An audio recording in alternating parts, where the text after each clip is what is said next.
Now we're going to begin the new shir. And now the Rebbe continues. When you take into consideration these three arguments, being a Beinani is a it's a Beinani in the neck.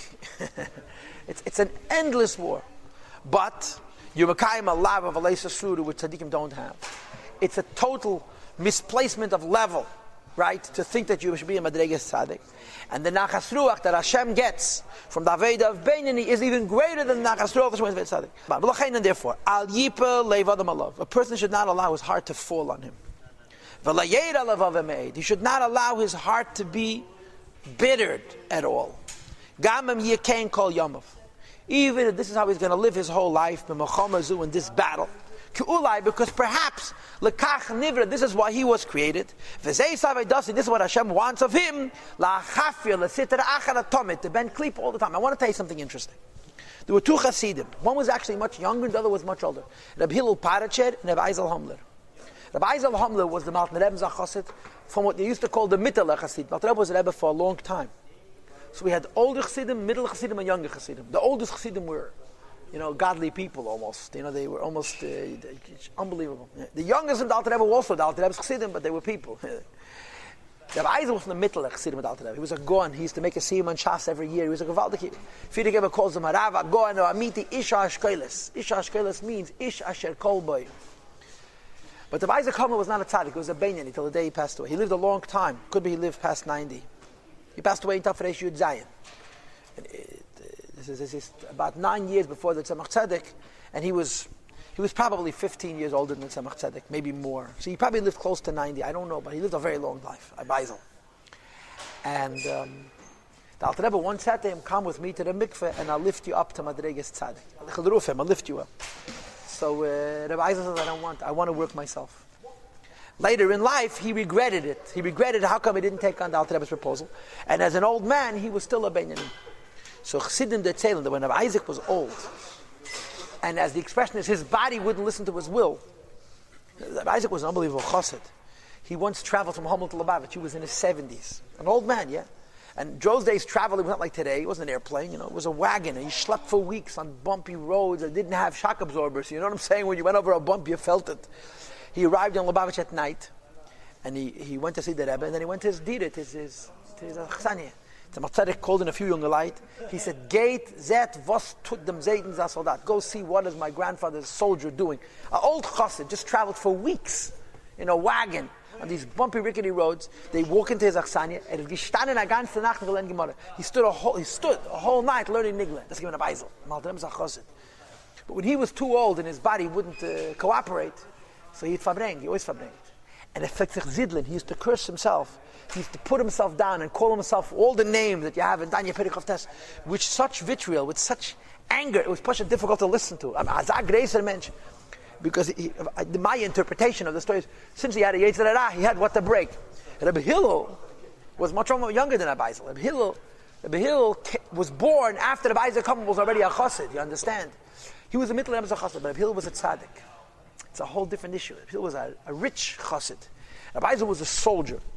He was a giant. He was a general. And B'Sof Yoma, because he was a Beinani, and the body wasn't listening to the mind. Again, this is how I read it.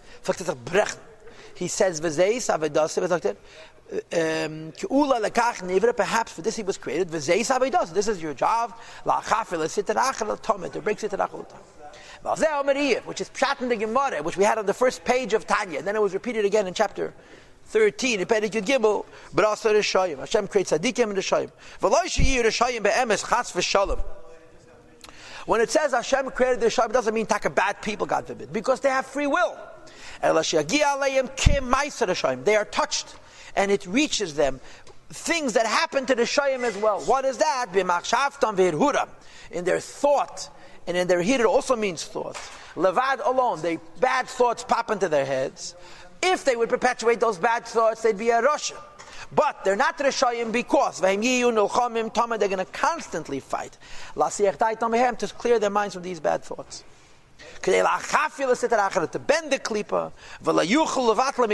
they'll never be able to conquer and defeat the klipa altogether, which we would call is hapche. This is only done through tzaddikim. You follow?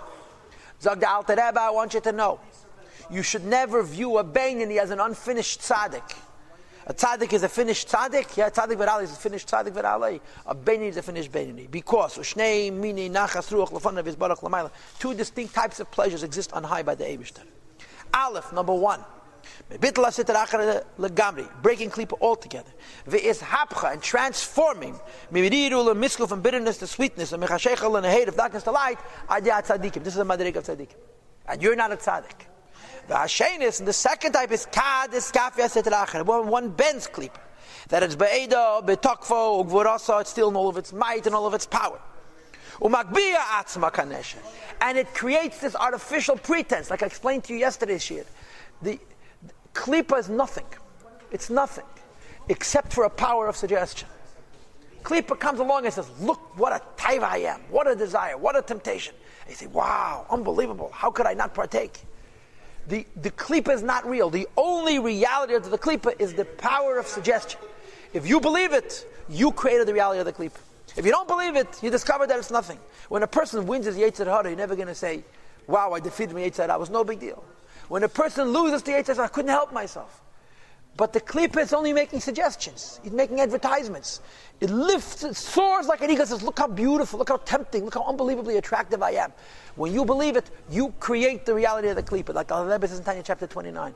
When you don't believe it, you discover that it was nothing all along. That's like Magbiyah. It soars like an eagle, and guess what? You puncture a hole in the parachute, it's nothing. But it seems very powerful. Klipa is a tremendous power of suggestion.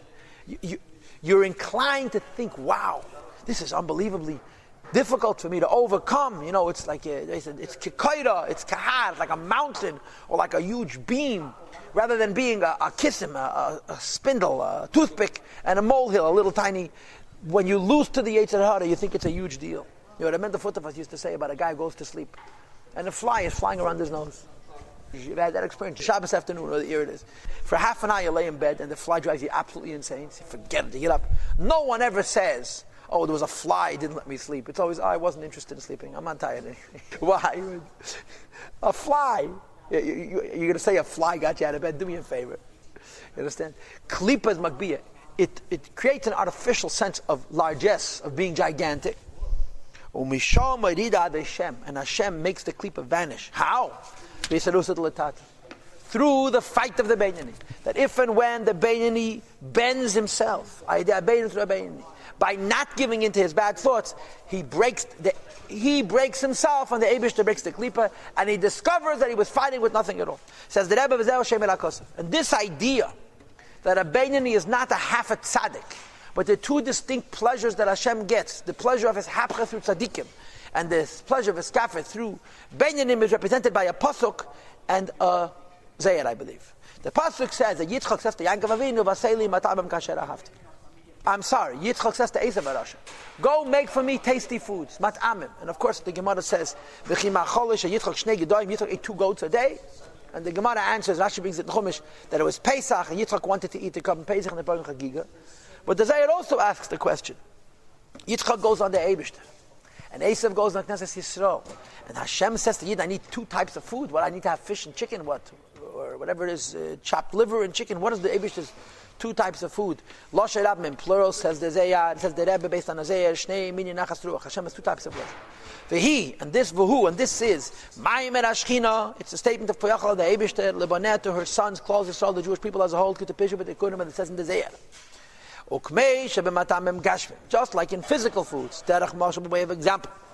Yeshni mini madanim, there's 2 types of pleasantries. Echad, the first type of pleasant foods, is pleasant and sweet foods, naturally tasty foods. There's something tasty and good, right? V'asheni, and the second is midvarim charifim, something which is sharp or acidic, bitter, sour. They're not tasty. They are spiced, umusukanim, and prepared. Hate properly. Till they becomes pleasantries. To cause a person to be settled and to relax. Pleasurable things make a person calm. They settle a person down. Says the Rebbe this: when you take something which is naturally sharp or bitter or sour, and prepare it appropriate and make from it a pleasant gericht, a tasty food, it actually has a greater appeal than something which is naturally sweet and tasty. Says the Rebbe, this is about the Eibishter, the same thing. Hashem enjoys the pleasant avodah of tzaddikim and the transformation of the bitterness and the darkness of the Beinani in the Iskafia. Two types of pleasure. And as we learned yesterday's Shir, Hashem actually gets more nachas from the fight of the Beinani than from the victory of the Tzaddik. As the Pasuk says, Kol Paul Hashem. Everything that Hashem did, Lamaneo, ultimately did for himself. And even the creation of Arashim is Liyayim Ra. Now Liyayim Ra literally means for the day of evil. But he translates not for the day of evil that Rasha is going to be punished, but Liyayim Ra means to reveal godliness in it all. Pirush. Sheyashav Mirishay, the evil one returns from his evil. V'yasa, and to make Harash Alei, his evil, into Yom V'yer, light and day. Lamaila, Kad, when he repeats the same Zayir again, Iskafi Sitarachara, one Ben Sitarachara Klipa, Vistalak, Yikara the Kuchabrichu, there's an expansion of the glory of a Kuchabrichu, Liela on high.